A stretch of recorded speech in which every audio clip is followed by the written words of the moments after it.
This episode is brought to you by Audi. The road is calling. Embrace the thrill of the drive with the all-new, fully electric Audi Q6 e-tron. Featuring effortless power, serious acceleration, and advanced Audi tech. It's not just a new EV, it's a new way to experience driving. The all-new, fully electric Audi Q6 e-tron is here. The next chapter of Audi starts now.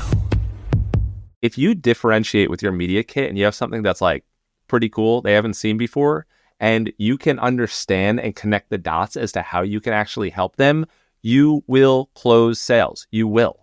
Is virtually guaranteed. And you will deliver better performance than that advertisers otherwise getting with Google and Facebook. That is something that Google and Facebook will never have. They will never have a rep that really cares about you, is really willing to find out whether they can actually help you or not.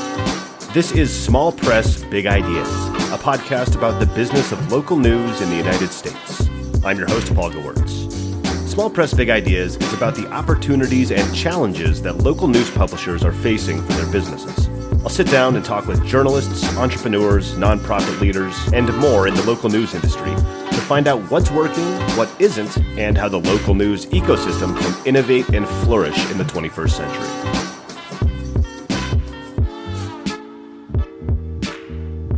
All right, today on the podcast, I'm joined by Kenny Katzgrau. Kenny is the founder and CEO of Broadstreet, which is an ad platform, #1 rated alternative to Google Ad Manager, or they help local and B2B publishers impress their advertisers. And he is also the publisher over at Red Bank Green, which I believe is a local publication in Red Bank, New Jersey, that he took over a few years back. So a lot of good stuff to talk about. So thank you, Kenny. Thanks for coming on, man. Good to see you again. Absolutely. Thank you for having me, Paul. Yeah. Your name has been bounced around with several guests I've had on as people I've hopped on calls with. And they keep saying, like, oh, you got to talk to Kenny. You got to talk to Kenny. And then we actually did last week, and it was a great time. So here we are again, just catching everybody up. But anyway, I'd love to just get just kind of your bio of, like, coming up, what you wanted to do with your career. I believe you're a software guy, and just kind of what landed you where you're at now. Just a quick kind of backstory for everyone. Yeah, I think for a lot of people in media, you didn't exactly plan to get here. I think when you're growing up, I think it was like a line out of AMC's Mad Men. Don Draper at some point says, and I can never find which episode it is, but he says, no one ever grows up like planning to be an ad man or something like that. So sometimes I found it completely astounding that I've become so associated with digital advertising, and more recently with publishing, I like a lot better. But I've always been in that world, and it all started off with really just, when I was a kid, I liked building things. I kind of saw it as like a means of self-expression, just like people who are in journalism, they write. And like a lot of us find that outlet in some way. And then eventually it became software. I liked learning code. The idea that I could get a computer to do stuff was just, it was like Connects, but it was conceptual and it was abstract. And I completely loved that. And importantly, I loved building things that people found useful. So I liked writing up code or an app that would do something, would open your CD-ROM drive or something like that. I thought that was just totally amazing. So I did that as a hobbyist, and I'd been kind of partially involved in media. I was the managing editor of my student newspaper. After college, I worked at an agency, and that was kind of my first big league job, where I was working with really talented people. I kind of had that oh my God, I got to level up and get really good at what I do. And I did. And then I ended up working at Yahoo. I like to say some people might remember a company named Yahoo. And it still had some cool in the tank. I got to work in their New York City office. And that's where I got into advertising and ad tech. And I kind of got to see how ad tech worked at scale.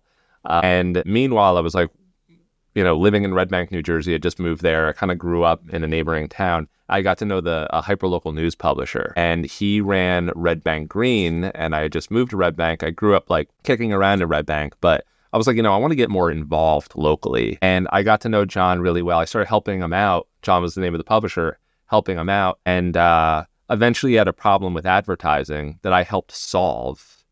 And being a software developer or any kind of creator or anybody who makes anything, when I helped him solve a problem that eventually helped him save an advertiser. And I loved that I had built something that somebody used, right? He had an advertiser that was going to cancel, said, I do my marketing on social media. And, he was posting his lunch specials to Facebook every day. I built an app that would pull in his lunch special and make it like, front and center on Red Bank Green.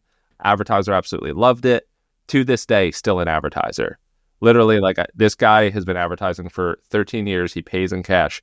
I go to his business, which is a butcher shop, and pick up cash. But it all just kind of like came out of like liking to build things, liking to solve problems, and building things that people found useful. But eventually, like, that took root. And in local media and publishing, I said, wow, there are bigger problems and more like important, substantial problems to solve here. And I just became, it became kind of like my life's work up until this point, and I think it's going to probably stay that way. Yeah, man, that's interesting. And that guy, he's the one on the video on your about page, right? For Broadstreet. He is the New Jersey butcher that changed digital advertising forever. That's great. Anybody listening, you got to go to Broadstreet. I'll have a link in the show notes and go look. And there's an awesome kind of video of the guy. And correct me if I'm wrong, does his mouth kind of move or like something on the thing? It's just like, yeah. He's basically got an ad, which is an animated GIF, and he's got a speech bubble coming out of his mouth, which is a blank speech bubble that every day it says his lunch special. And like, people see it and they talk about it and they go in, and that's really just the magic loop. When when people come into a small business, say, hey, I saw your ad on Red Bank Green. I think that thing's hilarious.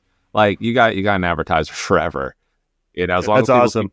Yeah, exactly. And I look for it too. Like, sometimes I legitimately want to know what he's doing for lunch, because there have been times that I looked at it and then trucked my way down there for his like triple decker sandwich or something like that. It's so perfect, like the Jersey like butcher, but the talking, like the cartoonish, like top it's bubble so too. real and so great. Yeah, it's like, great. It's not like a kind of like this polished like tech company video. It's just like like a gritty butcher, true mom and pop butcher. This guy is, if you call up and you listen to his answering machine, he's like, yeah, this is stew, old school meats, like, good price. He's got a whole spiel that is hilarious, and he's the real deal.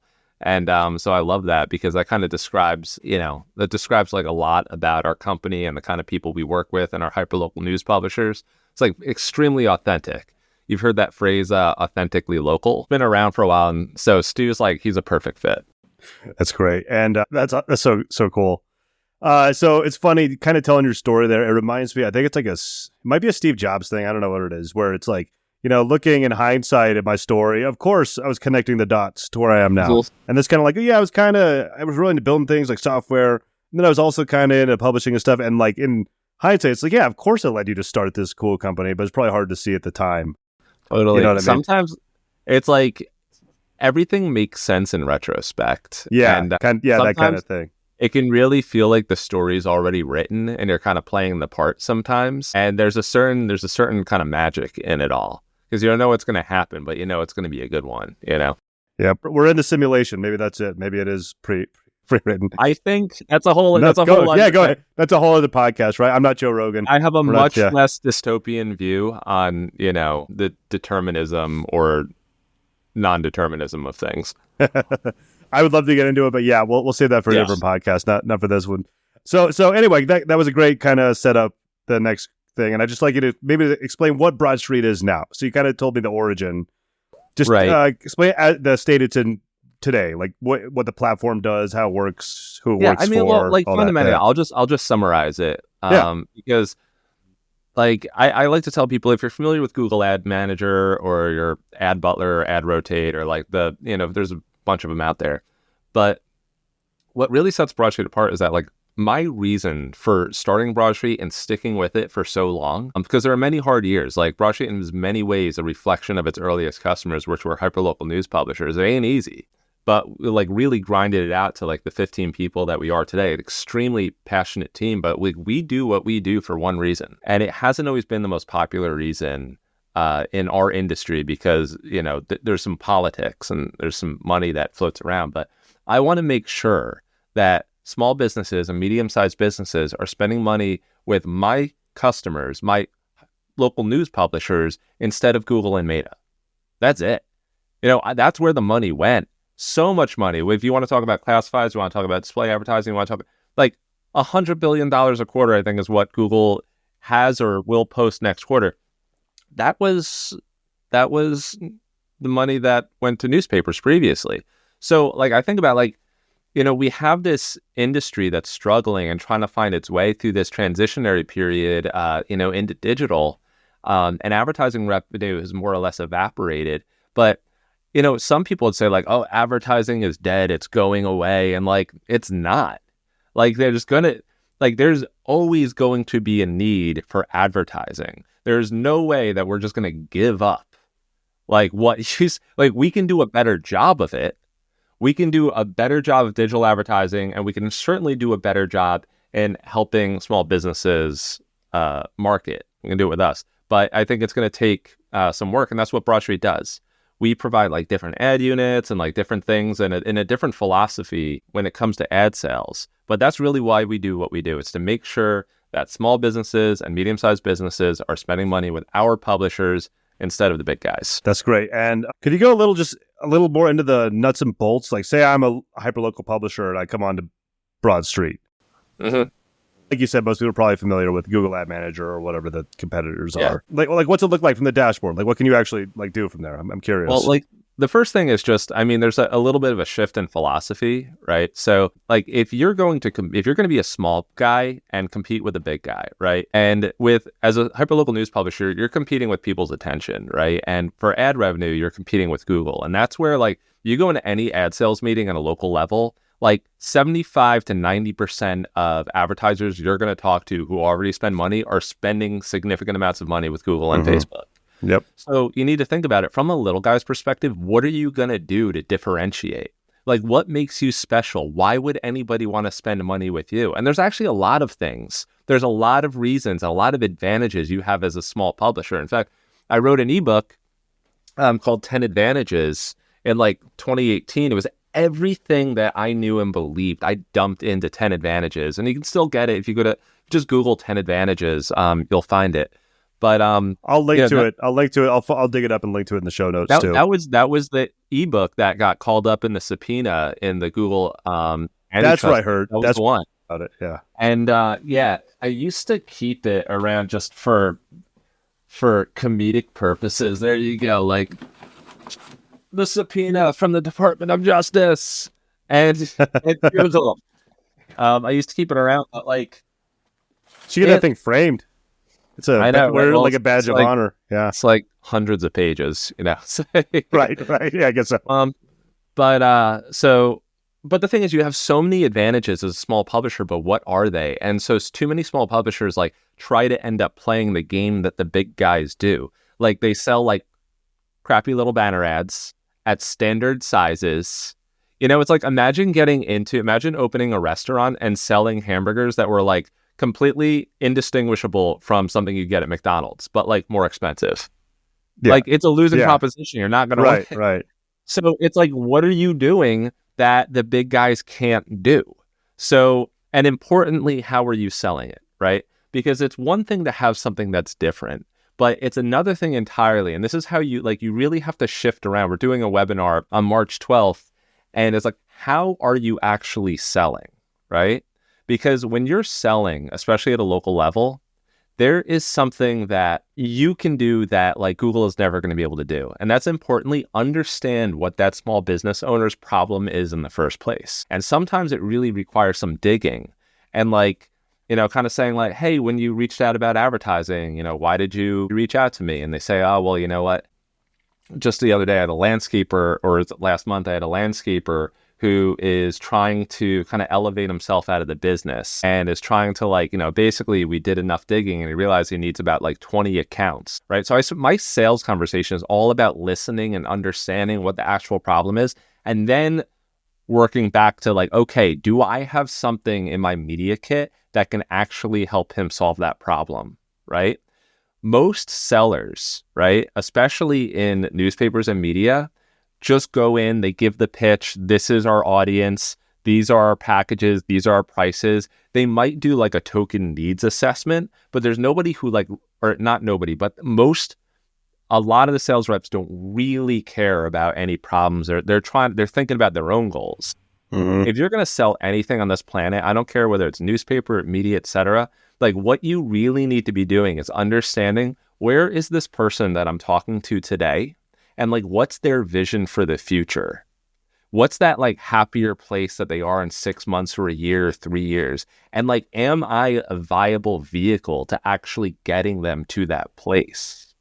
And that's what a sale is. Like, a sale is like, yes, I do have the vehicle, and yes, I can help them get there. A sale is helping somebody else. It's treating the way you would want to be treated.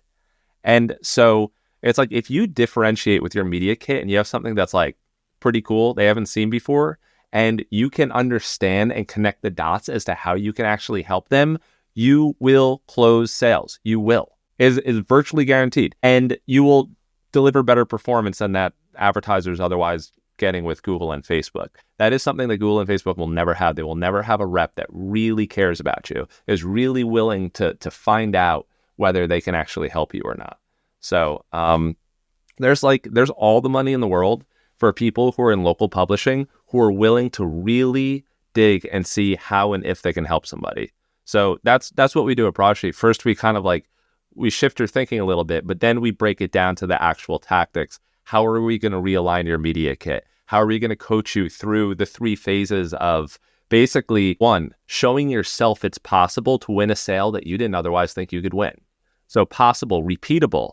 So not only did you do it once, can you do it again? And you can do it with a little less of our assistance. And the third part is inevitability. If you can do it the 3rd time on your own, it became possible. It is now repeatable, and it is inevitable that you're going to hit your goals. So it's kind of coaching them through those stages. And we've had some customers who say, number 1, man, I wouldn't be in business if it wasn't for you guys. And that was coming from a publisher who was outside of Seattle, who has a coverage area with about 300,000 people. So I tell my team all the time, like, we're not just helping individual publishers, we're helping keep the light on in communities, right? That's 300,000 people who benefit from this tiny little ad tech company in Red Bank, New Jersey. That's an amazing thing.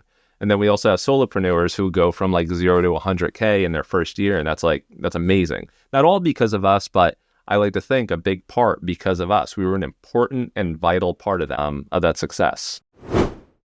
Local news needs new revenue streams. And my company, localpod.co, makes it easy and affordable. Our entry-level offering transforms your written content into high-quality audio and monetizes it with programmatic ads, all with zero extra work on your end. Think of it as a plug-and-play podcast solution for publishers. And if and when you're ready, we'll help you stair-step your podcast feed up to even more content, whether that's in-depth investigative reporting, interviews with community leaders, or whatever ideas you may have. You keep reporting, we help you turn it into new revenue. So you can get started at localpod.co, link in the show notes, or click the link in the show notes to set up a call with us today and learn more. Okay, back to the episode.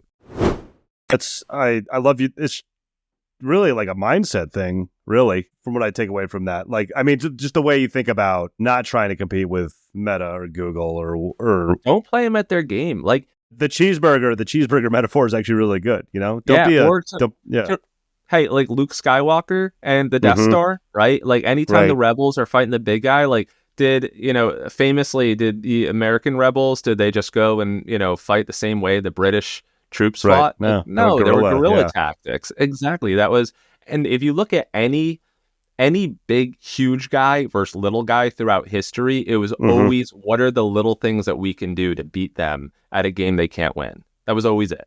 And take it from Broadstreet, how we even exist in a world where Google Ad Manager is the free household name, industry de facto standard, is a testament to the strategy and it working. That's so cool. So that's thinking about it that way. And like going back to your example of the butcher from the beginning. I love how you said it's not like a polished techie kind of cool video. It's gritty. It's, and that differentiate, that's the differentiation right there. How do you go? It's got to be a bit of a creative process. How do you go about, do you have anything to speak on that? Like getting to know people and then coming up with like these kind of bespoke ideas or working something in there? Like just clarify that. Yeah, go ahead. Sorry. Some things are just straight up serendipity. So, Right. I mean, that video was not my idea. So for Red Bank Green, when I took over Red Bank Green as in full capacity as a publisher, I recognized that I had no business doing the journalism of Red Bank Green. I was in the business of building the business of Red Bank Green, but I was going to need someone to take over for the original publisher, who was the one-stop shop for all things Red Bank Green at the time. So I needed to hire a journalist. And in the way that the best things happen, a guy named Brian Donahue became available, who's a statewide reporter for New Jersey 12, very well known, had also worked for Advanced Media and NJ.com, Star Ledger, some like traditional, if you're in the New Jersey area, you know exactly what I'm talking about. Basically the paper of record in New Jersey. He lives in Red Bank and he became available. And when we met, we just kind of hit it off. Same like quirky sense of humor, like super authentic, creative, and it just made sense. And I forget how the idea for that video actually came about, because when he came on, I was thinking like, hey, listen, you'll work on Red Bank Green stuff, but while I'm building the business, maybe you can help out with some Broadstreet stuff and make some video for us. And I think we talked about it and he had the idea and then he put it together. It just worked. So it just worked out great. I can't take any credit for having the idea for that. That just, when you see it, you're like, yes, this is it. Sometimes you have to work harder on things, you know? Yeah. Do you have any thoughts on just keeping things fresh when you have like new people new publishers coming on or anything? Or is it just it's just a case by case type of thing? There's probably no cookie cutter answer to it. In terms of like marketing and stuff like that. Yeah. I'll tell you the sales philosophy that I use for Red Bank Green and advertisers that kind of like see where they are. I do the exact same thing in my team. I've taught my team to do the exact same thing for publishers that are coming in. And we do the same thing. We see where they are. If they're at the point where they're kind of ready for Broadstreet's help, and if we are the vehicle, if we are a viable vehicle to get them to where they want to go, we're going to help take them there. So, and then in terms of the general marketing stuff, like, yeah, you feel it, you know, when it's time to update something with your philosophy. We're introducing like a coaching program right now. So it's kind of like having some experts who are always available to you, you know, if like you're working through a sale or like you had a prospect who is, you know, you thought was like all yeses and going to buy from you. And then they went dark all of a sudden. Anybody who's ever been in sales has been ghosted before. And like, you're looking for someone, exactly. You're looking for, you know, a way to kind of reignite the conversation. So we have some coaches in place to help you through that or help you think about pricing and packaging, that kind of stuff. So, yeah, it happens naturally over time. Great. You mentioned, you know, when you have a publisher you're talking to and you think they might be ready for Broadstreet. What does that publisher look like? Like what's the kind of average profile? Is it all over the board of folks you're working with? Yeah, it's kind of like, you know, they're at the point where they realize something's got to change. You know, you can talk to, if people aren't at a situation where they really need help yet, like it isn't going to make sense. But it's kind of like, I mean, I can't even say like, you know, I believe, like it is for me about as close to an objective fact as there can be, that the path forward for digital advertising, if it's going to work, is not what publishers are doing right now on Google Ad Manager.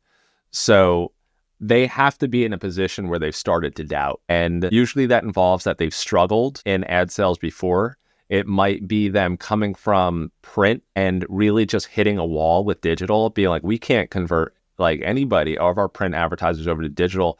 And they don't even believe in their own products. And they realize something's broken and they're like, we need help. And when you're at the point where, and this applies to lots of different situations outside of publishing, when someone's at the point where they realize they need help, that's when the time is right. And that's when you say, okay, you know what? If you're willing to commit, you're willing to do some stuff that, you know, you're willing to change the way you think about sales and change the way that you run your business on the digital side, like there's a future for you and it looks good. And it's just going to require that we rethink the, you know, how you think about sales and what your media kit looks like. Yeah, I don't know about this metaphor, but it's almost like somebody who has a substance issue. It's like they can't really, I mean, kind of, you know, like, are you ready? You have to be ready for help, ready to accept it. And that's like another area. It's like when people like are kind of at that, when you're, and it happens with all kinds of, I remember like in college, I was so frustrated with a particular like physics course. Like I just couldn't it was not clicking. And I was, so frustrated practically to the point of tears where, part of me was like, wait, why don't I go to the tutoring sessions? Right. Like, I had to get to that point Right. to I was humbled to the point where I realized that, wait, no, somebody else could teach me. Like that's it. It was that simple, but I had to get there. And sometimes, I think sometimes for us to really, we have to get to that point of, I don't want to say desperation, but sometimes it gets that point to open our mind to say, no, somebody's got to know out there. Somebody must have been working on this problem, this exact same problem. Maybe I can learn from them. And I've hit that many times in many different areas of my life.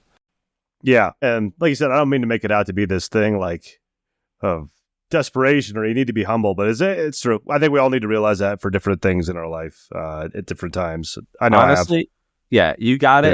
Yeah. Things go so much easier for you when you realize just how little you know. Mm-hmm. And yep. I like to remind myself and also some friends occasionally that in the big scheme of things, we know approximately 0.0000 repeating of everything there is to know. And that we should just be looking no matter we should always be open to learning no matter where it's coming from, and never write somebody off or something off to be I can't learn from that. You always have to stay humble and open-minded. That's great advice for business and life. Good stuff there. Yeah, or business will humble the shit out of you real fast. Yeah. Oh yeah, it will. It's it's a forcing function for that. Absolutely. Mm-hmm. So I had a question. I found nothing but glowing reviews for Broadstreet across the internet. I wanted to ask if you had any takeaways or tips related to kind of fostering those really loyal customers, but you kind of explained that already, really. Just your process for even talking about, for sales, what you're saying before. You really need to understand somebody's needs and everything like that. Any other takeaways on that front? Because it's I see people hate SaaS companies. A lot of times, there's no support. Not that you're a full SaaS company, anyway, you have really good feedback across the internet. Yeah. Yeah. Well, I mean, the thing is, basically what I tell the team is it's when I first started the company, I was doing everything. I was doing the support, I was doing so when people emailed me with a problem or I got back to them. So I took it very seriously when someone emailed me, customer support was a real thing. I was not the type of developer who was just wanted to write on the code and didn't, think about the people who were using it. If there was a bug and I thought it was a legit bug, I was going to fix it, or if they made a feature suggestion. So we developed that reputation, and I was also followed an inbox zero policy. So literally nothing was getting by me. If you emailed me, if you email me several paragraphs or several pages worth of stuff, I was going to actually read through it and get through it. And I did not end the day without getting through which eventually became very frustrating because it's hard to do that. But when I hired Tiffany, who's our first customer support person, I told her, I was we built such an amazing support culture. And now I have an opportunity to pass this off. And if you can keep this going, this little thing that we grow, this is going to be really special. And it's important to us because Google Ad Manager doesn't have any customer support. And this is what we always had. And I was and also remember, when you call Verizon or Comcast and you have a question about your bill and they bounce you around to a bunch of people, they might drop your call and nobody cares about you. We are the exact opposite of that. We are the exact opposite, right? And that mentality of always making sure and in a scorecard basis, we keep track, what is our time to response to customers, right? How many customers are we handling per week? What are some ways we can help speed that up or reduce their need to reach out to us, right? So we track all of that stuff internally. So I'd say it was part of the culture in the very beginning. And we also hire around our core values of basically optimism, persistence, and authenticity. We're real people. We always believe we can find the right solution, and we will work to find that solution. And also we have a department principle where we say, show the way to a better day. Anytime someone reaches out to us and support, because when you're in front lines of support, normally when someone reaches out, it's not just to say, hi, I hope you're having a great day. There's actually, they might be frustrated about something. Make sure that they leave having a better day than they were having before they came to us in the first place. So we're a very principle-driven company, but that's our support. So I think that reflects across the internet and by word of mouth. Yeah. It's funny when you talk about getting bounced around by Verizon or whatever. For me, the bane of my existence is Walgreens. When I call them, their AI answering bot or whatever, it drives me insane. My wife will hear me like yelling in my office, and she's like, were you trying to call Walgreens again to see if the prescription was ready? Oh, dude. It drives me nuts. For whatever reason, it's so frustrating to deal with that one particular. I know. I'm not blipping you out, Walgreens. I'm holding you up. That's actually not a terrible analogy to, basically the newspaper industry, and that like Walgreens can take a pretty transactional approach because they pretty much ran all the mom and pops out of business. Right. So, right. Yep. And they have plenty of patience, so they can put those automated transactional systems that are more or less cold and totally unfeeling to the very real needs of the patients who need their medication, right? Yeah. And the media industry historically, especially like newspapers, between newspapers, broadcast, and like TV, they had like totally monopolized the advertising market. So if you were if you really wanted to get the word out at scale, it had to be through one of those big three. And what happened for sales over time is that like salespeople were less people trying to figure out if they could take you to where you want to go, and they just became order takers. Right. And that order taker mindset is so prevalent in this industry still, where it's more or less call the prospect, see, give them the, overcome their objections, and then like, basically take their order. And that kind of transactional mindset is deleterious in the same way. I don't know if Walgreens is going to be ever going to really suffer the effects of that, but hopefully they do. I hope so. Yeah. It drives me nuts. That was kind of one of my next questions. I was going to ask you. So the question I had written down is if you have any lessons coming from kind of a software background into a really old industry like newspaper publishing. Most people are amazing people doing great stuff. And every now and then I'll run into somebody who's just like waiting for the 80s and the 90s to come back in the newspaper industry. You know what I mean? Yeah. Do you have any tips of dealing with that kind of mindset, or how do you talk to somebody like coming from that angle, Listen, I mean, we're all going to be guilty of it eventually, of just kind of getting used to something and wanting it to stay that way. And in the age of AI, it's going to happen more and more quickly too, Right. Right, exactly. And I think that in software development, you have to stay up to date. Like you're always learning. There's always new frameworks. There's always new language features. It's just like you cannot really be the same software developer today as you were like a year ago. You're gonna phase yourself out of the industry and be unemployable really fast. And I think that kind of the mindset of people who kind of came up in a previous generation.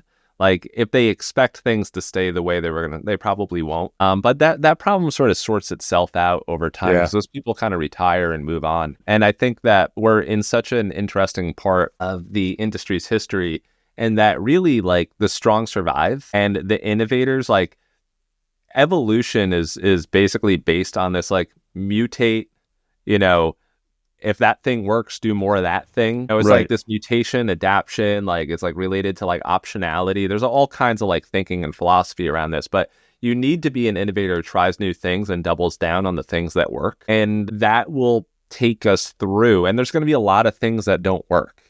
There are going to be a lot of great ideas and, that don't work. So I don't know. I think it doesn't really frustrate me because it's just the way it is. And I think one of the things that really I get excited about is that people who are involved in this industry today, like if there's a lot of people who care. And I was looking through, your list of guests on the podcast. I was looking at Tim from the Colorado Press and like Chris Cruson and Johnny. And like, there's so many great people. And they all really care about this industry. And that's exactly what you want. And one of the things that excites me is like these people are all open-minded collaborators. Like they're all like want to share ideas and swap ideas and figure out what's going to work. So if anything, like, while there's some people who are, just trying to do the old thing and wait for it to work again, there's a lot of people who are working on new things. And that's really exciting. There's so much energy. It's such a great time to do it for people who like to have some fun. I think that's also where the fun is. Yeah, definitely. If you're in an industry where like nothing's really changing, there are people who are basically operators and they can like fly a plane that's already been built. Right now, we kind of get to build a new plane. And I think that's actually more fun than just flying the plane that's been built, Yeah, I couldn't agree more myself. I'm doing similar stuff with my business. I'm trying new things all the time. when I first kind of started looking into this, you're falling into this industry, it was a gradual thing where I was working with a publisher and then they referred me to another one. And then pretty soon I'm like, I'm going to launch this podcast to meet more people. And then now I'm like, oh my God, this is amazing. It's so, like you said, the people are amazing, doing really cool things and building new stuff. And just kind of speaking on that, like you were talking about, what does Google do? $100 billion a quarter? That's a staggering number. So, I mean, and, you know, something else I say on this podcast all the time is the interest has never waned in like local news. People want to know what's happening locally.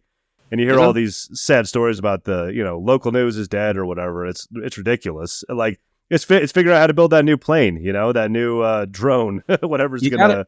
Yeah. We got to make local news cool. Like, I mean, right now it's like some people think it's cool, but like, the thing is like local news has got to be something that, and like, that's a whole art in itself. How do we make local news really cool so people actually want to read it? So they feel like kind of dumb if they don't read it. You know, there's got to be like, I think there's some people who really care about it because they appreciate the importance of local news in, you know, to not overuse the phrase shining that light on something that really matters to them, which is their community or the area that it covers. There's some people who understand that if you really care about something, you pay attention to it to make sure it doesn't fall into a state of disarray. And that's what local news is for me. It's a mirror, it's a light, it's something that shines on our institution, whether it's our municipality or communities or governing institutions, and it helps us keep an eye on something that we really care about. But at the same time, there's also people, and there are reasons to read it for entertainment, and connecting with other people is a huge part of it. Like when people read the news, part of it is about like being able to talk to other people about the news. A lot of times it's because we can build connections with other people. So there's a lot of different elements that come into like why people read local news, apart from just like, well, you know, it's indispensable and we care, you know, if you ask most people like why local news matters, they actually kind of struggle with it. We know why, but they don't like succinctly right. But we also need to make it something that like isn't just like, it's not textbook shit. Like it's you know, anybody who's in the know, anybody who knows what's going on reads local news. Right. Yeah. Make it cool. I had a guest early in like the first season of this show like a year ago, and I'm drawing a blank on who it was, but they likened it to like a forest fire has kind of wiped everything out. And you see all these little green shoots all over the place, but it's still like, you know, there's a lot of room to grow for everything to grow back in and everything. But you see the little shoots popping up in little hot spots all over the place. And it's all about just kind of. And that's for me, that's what the hyperlocal news industry is. It's, you know, it's what Lion and Chris Crusoe, and I was very involved in the early days of Lion and the predecessor Block by Block. And that's one of the most exciting things for me. I was talking to the New York Times for a story about a paper that printed its last print issue in New Jersey, the Star Ledger. Yeah, I read the same story, I think, or one of the something similar. Yeah. Yeah, like basically, you know, a New Jersey paper prints its own obituary or something like that. Yeah, yep.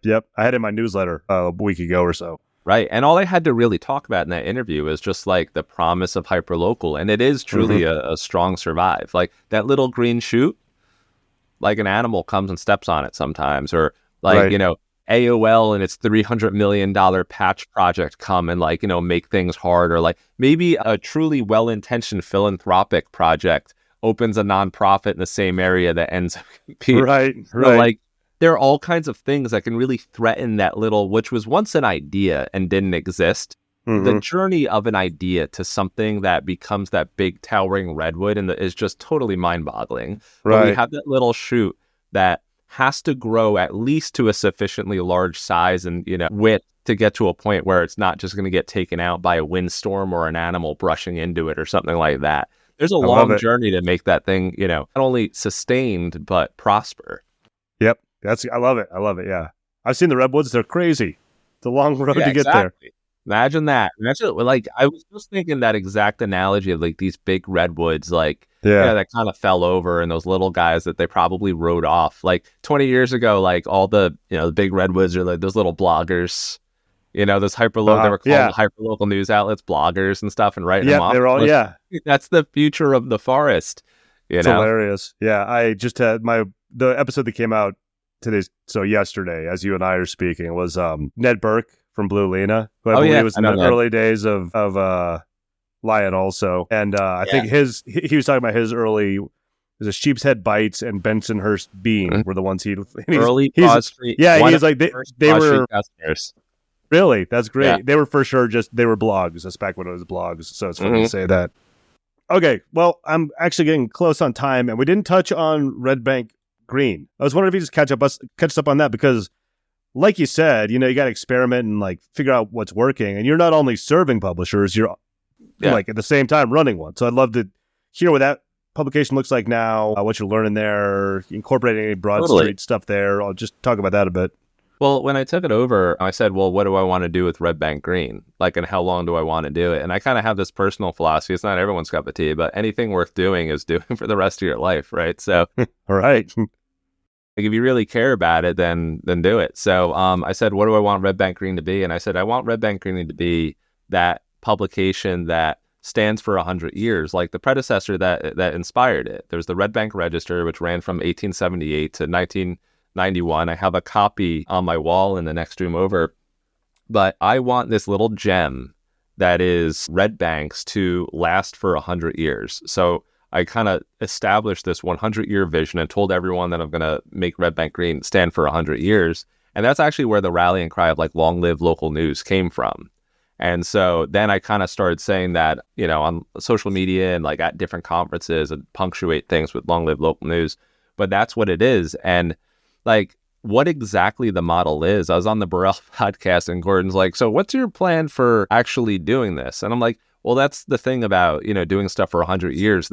I'm going to have a plan. We're going to figure out what works. I know what the destination is. At the top of the mountain, you can see it in the horizon. But like your exact path between here and there, it's like you don't actually know. And even if you have a map, the map's probably useless for one reason or another, because there's a log across a thing that you thought you could cross. Or something. Right. So for me, it's like, how do I build Red Bank Green into this prosperous organization that can sustain itself? And I don't think when I say it prospers, I think it's going to be like a handful of people that at any given point in time are covering our town of 10,000 people. On top of that, I like to think of it as like the Menlo Park of hyperlocal news. I'm very inspired by like, Thomas Edison and, other people that, other innovators throughout history. And I like to think like, well, you know what? I can try things here that if they work here, I can give them to other publishers. And that's happened on both the advertising side and the editorial side. So anything that works for advertising, I integrate into Broadstreet. Anything that I need to prove out from Broadstreet, I integrate into Red Bank Green first. I do not sell anything on Broadstreet that I have not personally sold myself. So if you look at Red Bank Green, you're going to notice the advertising is very different than advertising you're going to see anywhere else. And these are all things I personally sold and made available on the Broadstreet side. But on the editorial side, just little things, a service we call Party Line, which got some recognition last year from like Editor and Publisher and a few others, we have like 70 people signed up so that they can use their cell phone or their iPhone to send in text messages to Red Bank Green, which gets set up as WordPress drafts, right? And it's pretty simple. There's a little bit of AI involved in a few places just for smoothing out workflow. So I kind of get to build this test bed of things that I can bring back to publishers, because even though I'm a software developer, fundamentally, I'm an open source software developer. Like anything that I can, Broadstreet is like my livelihood, and I do like it supports things, but anything I can make free and open source, I'll absolutely do that. So Party Line's going to be one of those things, and all of the good ideas that come out of Red Bank Green work their way into Broadstreet. So I've got this little thing behind this Lion Award right there, which was not there by design, is Good to Great by Jim Collins. He talks about this flywheel concept. And if you can have like different business units or different businesses where like innovation on one actually pushes another forward, that's a beautiful thing. So like the good things that happen on Red Bank Green work their way into Broadstreet. The good things that happen on Broadstreet work their way into Red Bank Green. Get this nice little flywheel motion. I've literally thought about either like buying or building a local agency or a local business, like maybe a plumbing contractor or something like that. So I could get the third leg of a flywheel to kind of understand from a small business, like how can the advertising be optimally effective? I want to see it from all angles, because fundamentally perspective is the most powerful thing that any of us can be endowed with. It's like an ability to look at things from different angles. Like that's why the books are on the shelves. This is why I love talking to people. If you can see something from a new angle, it can change absolutely everything. Yeah. And I think we're crushing the metaphors today, so maybe it'll help us with perspectives. Sometimes I have a tendency to speak in metaphors. Sorry. Well, both that's guilty as charged also. I think we've both thrown out about 5 or 6 in this whole thing. But yeah, man, spoken like a true software guy too, trying to build that flywheel, build like the perfect machine to just kind of move the whole thing forward. It's a great mission. We are coming up on time. I'm going to have to hop off in just a minute here, but is there anything else you'd like to announce or link to where people find you? Let people know. Yeah, you said something about a webinar or something. Oh yeah, so we're going to do a webinar called "How to Sell Digital Advertising in 30 Minutes," and it's about digital advertising and it's very tactical and practical, but there's fundamentally the deeper philosophy of helping someone else get to where they want to go. So I talk about specifically, I list my favorite questions during a sales meeting, because if you're in a 20-minute sales meeting, I'm going to spend at least 10 to 15 minutes just asking questions. The last 5 minutes is where I talk about what it looks like to actually work with me. So it's like all of those questions and also how to address some of those things like, well, we already spend a lot of money on Google and Facebook, and like how to address when someone said something sounds really good and then they say, well, let me think about it, and then they ghost you. Like it's how to get through all of those problems and how I personally deal with them very effectively. But if I'm going to leave, the audience with anything, I'd say that I believe in this I see this incredibly bright future for local news, but parts of it are like just things that we fundamentally have to get back to, really caring about our advertisers, really caring about our readers, being focused on them and not our goals, like learning what their goals are and how we can help them. Like that's the path forward. It's like golden rule stuff. There's like nothing new that I can really communicate to anybody. All of the most important stuff is already there. Just stuff that we kind of have to remember throughout the way. So that is it. And long live local news, of course. Of course. It's like your slogan, right? I love it, man. All right, Kenny, thanks for coming on. I'll let you go, but thanks for doing this. This is a banger. I really enjoyed this one. I really appreciate being on, Paul. Yeah, no problem. Much. Thank you for listening to Small Press Big Ideas. You can subscribe on Apple Podcasts, Spotify, or wherever you listen to podcasts. If you'd like to help the show, the best thing you can do is to tell a friend or colleague and just take a few minutes to leave a rating and a review on whatever platform you're listening to right now. It only takes a minute out of your day, but it really does help the podcast grow and reach more ears. Check back for new episodes every Monday.